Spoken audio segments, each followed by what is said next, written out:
Have you ever felt invisible? Like your sacrifices meant nothing to the world around you? I witnessed a moment that will stay with me forever when a decorated veteran was completely overlooked at a Memorial Day ceremony, until a four-star general changed everything with a single gesture.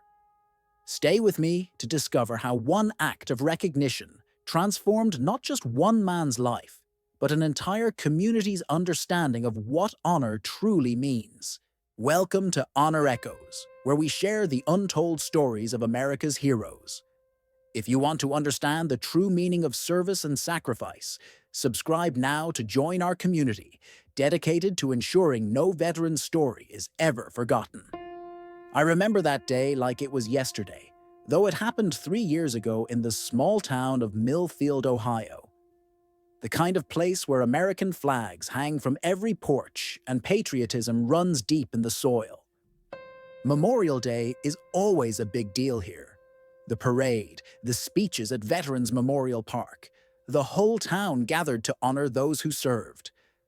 I was there as a photojournalist, documenting the ceremony for the local paper. My camera gave me a unique perspective, not just capturing the official proceedings, but the faces in the crowd, the subtle expressions that tell the deeper story behind the polished speeches and choreographed ceremonies. That's when I first noticed him, an elderly man sitting alone in the back row of folding chairs. Unlike the other veterans who had come in groups wearing their service caps and medals proudly displayed, this man wore just a simple navy blue windbreaker despite the warm May weather. No patches, no insignia, nothing to indicate his service except for the weathered POW bracelet on his wrist that caught my lens when the sunlight hit it just right. What struck me most was his eyes, piercing blue beneath a shock of white hair, watching everything with an intensity that seemed to look through the ceremony rather than at it. There was something in those eyes that made me take a second picture, then a third. As a photographer, you develop an instinct for faces that have stories behind them. The ceremony proceeded as these things always do in small-town America. The mayor spoke about sacrifice. The high school band played the national anthem. Various community leaders and local politicians took turns at the microphone, each one beginning with, "We must never forget," before launching into speeches that, while well-intentioned, carried the polished sheen of words repeated year after year. Throughout it all, I kept glancing back at the man in the blue windbreaker. He didn't applaud after the speeches. He didn't sing along to the patriotic songs.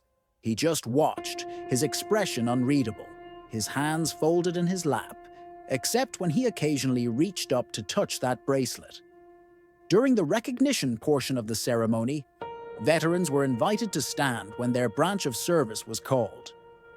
U.S. Army, the announcer called, and dozens stood to applause.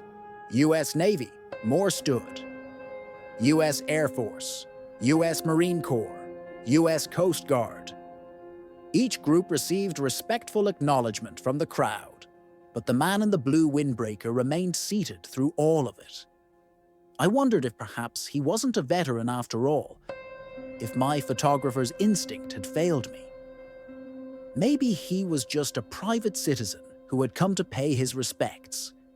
After the formal recognitions, there was a reception in the community center adjacent to the park. Tables of coffee, punch, and homemade cookies prepared by the local VFW auxiliary. I watched as veterans clustered together, swapping stories, younger attendees approaching them with handshakes and thanks for their service. But no one approached the man in the blue windbreaker. He stood at the edge of the room, a paper cup of coffee in his hand, somehow separate from the crowd, though physically present. I saw a couple of the older veterans glance his way, with expressions I couldn't quite read. Not quite recognition, not quite dismissal, something in between. I was about to approach him myself when there was a commotion at the entrance. The guest of honor had arrived late, General Michael Harrington, 4 stars gleaming on his shoulders, a hometown son who had risen to become Vice Chief of Staff of the Army. He was supposed to have given the keynote address, but his flight had been delayed. Now he was making a brief appearance at the reception before heading to his next commitment. The room's energy immediately shifted. People gravitated toward the general, forming a semicircle of admiration around him. He was gracious, shaking hands, exchanging brief words with each person. A consummate military diplomat who knew how to make each person feel momentarily significant. I watched as the man in the blue windbreaker set down his coffee cup and turned toward the exit. He was leaving, shoulders slightly hunched, moving with the careful deliberation of someone who carried invisible wounds. Something about his departure felt wrong, like watching the credits roll before the movie's resolution. But then something extraordinary happened. General Harrington, mid-conversation with the mayor, suddenly stopped. His eyes narrowed, focused on something across the room. On someone. "Excuse me?" I heard him say, the authority in his voice causing an immediate ripple of silence to spread through the crowded room. The general moved with purpose, cutting through the crowd which parted before him like water. He was heading directly toward the man in the blue windbreaker who had paused at the doorway, perhaps sensing the sudden shift in the room's atmosphere. What happened next left everyone, including me, in stunned silence. General Michael Harrington, 4 stars on his shoulders, a chest full of medals and ribbons representing the highest honors our nation bestows, came to attention and saluted the man in the blue windbreaker. "Colonel James Sullivan," the general said, his voice carrying through the now silent room. "3rd Special Forces Group, Vietnam. Silver Star, 3 Bronze Stars, 2 Purple Hearts." He held the salute. "You were at Dak To in '67. You saved my father's life." The man in the blue windbreaker, Colonel Sullivan, apparently, stood straighter now, years seeming to fall away from his posture. He returned the salute with precision that spoke of muscle memory that never truly fades. "Your father was a good soldier, General," he said, his voice quiet but clear. "I was just doing my job." "My father said you were the bravest man he ever knew," General Harrington replied, lowering his salute but maintaining his position of respect. "He said you went back 3 times under heavy fire, that you carried out 4 wounded men personally." A murmur ran through the crowd. I raised my camera instinctively, capturing the moment. The 4-star general standing before the previously invisible man, the shifting expressions of the onlookers, the mix of discomfort and revelation on their faces. "Your father exaggerated," Colonel Sullivan said, a faint smile crossing his weathered face.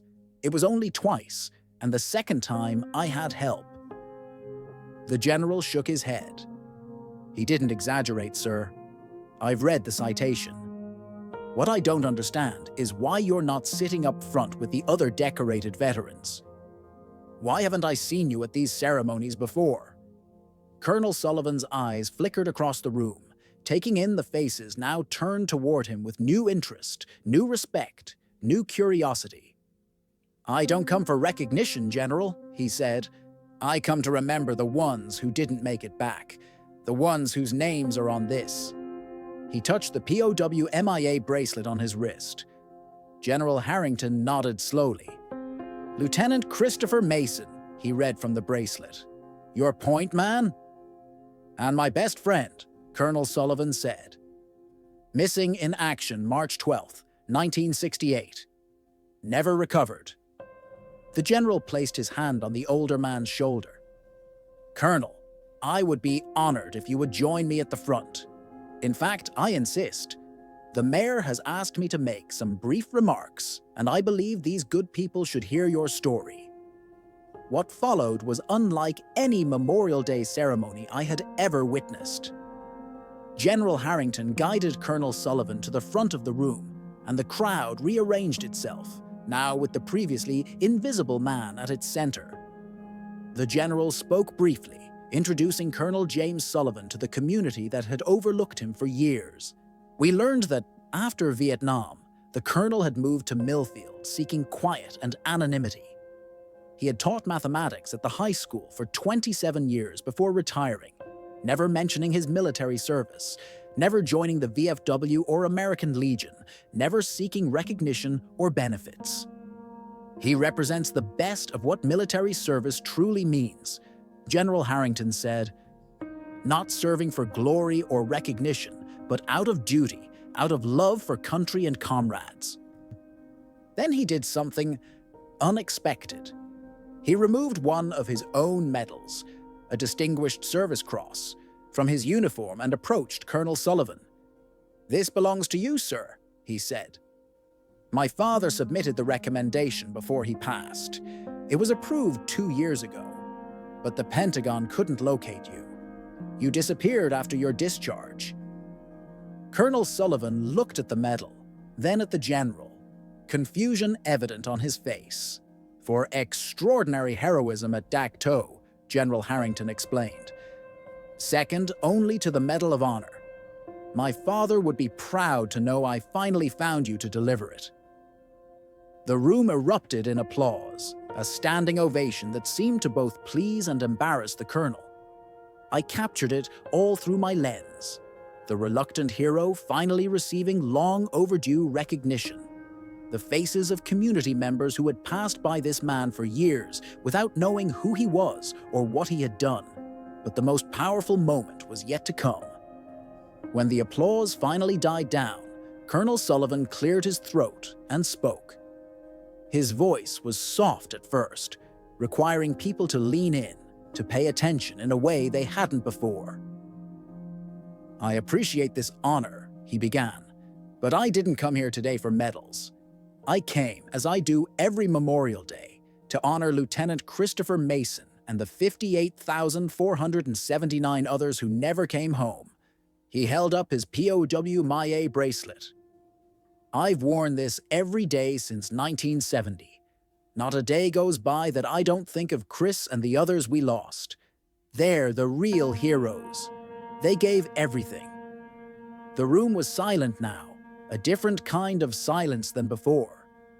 Not the awkward silence of people unsure how to act, but the reverent silence of people beginning to understand. "We talk about remembering sacrifice on days like today," Colonel Sullivan continued, gaining strength in his voice. "But remembering isn't just about ceremonies and speeches. It's about how we live our lives every day. It's about being worthy of their sacrifice." He looked around the room, his eyes passing over faces now fixed on him with rapt attention. Chris was 22 years old when he went missing. He had a fiancée named Margaret. He wanted to be an architect. He had a laugh that could lift your spirits in the darkest moments in that jungle. He carried pictures of his baby niece. He wrote poetry. Colonel Sullivan paused, his composure momentarily threatened by the weight of memory. He was a person, not just a name on a wall or a bracelet. A full, complete person with hopes and dreams and fears. Just like every name on that memorial outside. I lowered my camera, feeling somehow that this moment was too intimate for photography. Around me, I saw people wiping tears, veterans standing straighter, young people watching with new understanding in their eyes. "So, yes, I'll accept this medal," Colonel Sullivan said, turning to General Harrington. "But not for myself. I accept it in memory of Lieutenant Christopher Mason and all those who never had the chance to come home, grow old, and live the lives they deserved." What happened after that ceremony was remarkable. The town of Millfield changed its relationship with Colonel James Sullivan. He was no longer the reclusive former math teacher living in the small house on Elm Street. He became a living connection to history, to sacrifice, to what service truly means. The high school invited him to speak to history classes. The VFW made him an honorary member, though he still preferred his quiet life to regular attendance at meetings.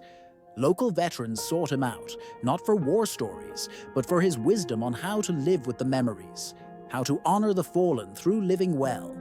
Most significantly, the town established the Lieutenant Christopher Mason Memorial Scholarship for students pursuing architecture, funded initially by a substantial anonymous donation that many suspected came from General Harrington. As for me, my photographs from that day won a state press award. But more importantly, they began a friendship between myself and Colonel Sullivan that continues to this day. I've spent countless hours recording his stories, not just of Vietnam, but of his life before and after. The complete man, not just the soldier. Last Memorial Day, 2 years after that remarkable ceremony, I witnessed another powerful moment. Colonel Sullivan, now a respected elder of the community rather than its invisible man, stood at the microphone. Beside him stood a woman in her 70s who had traveled from Arizona. "This is Margaret Taylor," he said, his voice strong despite his advancing years. 57 years ago, she was engaged to Lieutenant Christopher Mason. Margaret wore a POW MIA bracelet identical to the Colonel's. They had found each other through the network of families and friends still seeking closure for those missing in action. Together, they told stories of the man they had both loved in different ways. The friend and the fiancé sharing memories to make Chris live again in the minds of those who had never known him. There wasn't a dry eye in the park that day. Not because of sadness, though that was present, but because of the palpable sense of what remembrance truly means. Not just flags and ceremonies, but human connection across decades, keeping alive the full humanity of those lost. General Harrington returned for that ceremony as well. This time, his speech was brief. He simply said, "This is what we mean when we say, never forget." Not just remembering that people served and died, but remembering who they were, what they loved, who loved them. Remembering their full humanity. He then pointed to Colonel Sullivan and Margaret, standing together with their matching bracelets. These two have shown us what true remembrance looks like. Not once a year, but every day. Not with speeches, but with lives dedicated to keeping memory alive. After the ceremony, I watched as Colonel Sullivan introduced Margaret to his students from over the years, to the veterans who had come to respect him, to the community that had finally seen him. I watched as they shared the weight of memory, making it lighter through the sharing. And I understood something profound about recognition. It's not about medals or applause. It's about seeing people, truly seeing them in their full humanity. Colonel Sullivan had been invisible at that ceremony 3 years ago, not because he lacked decorations or didn't wear his service on his sleeve, but because people had failed to look beyond the surface. General Harrington had done more than point out a decorated veteran that day. He had pointed out our collective blindness to the quiet heroes walking among us. He had reminded us that recognition isn't something we bestow from above, but a fundamental act of human dignity, acknowledging the full worth of another person's life and story. As I look back on those photographs from 3 years ago, the solitary man and the blue windbreaker, the startled recognition on the general's face, the moment of salute between two soldiers separated by rank and generation but united by understanding. I see the before and after of a community awakening to the true meaning of honor. It was never about the ceremony. It was about seeing each other, truly seeing each other, every day. This story of Colonel Sullivan and General Harrington reminds us why we created Honor Echoes. Because every veteran has a story that deserves to be heard, and because recognition isn't just about medals and ceremonies, but about truly seeing the person behind the service. If this story moved you, I encourage you to subscribe to Honor Echoes right now. Each week, we bring you authentic stories of veterans whose quiet courage and sacrifice shaped our nation's history and our present. Stories that might otherwise remain untold. And if you know a veteran with a story that deserves recognition, share it in the comments below. Because remembrance isn't just about the past, it's about creating a community today where every veteran knows they are truly seen and valued. For more powerful stories of recognition and honor, watch our video on the forgotten heroes of the Korean War, pinned in the comments section. Until next time, this is Honor Echoes, keeping the stories of our veterans alive, one voice at a time.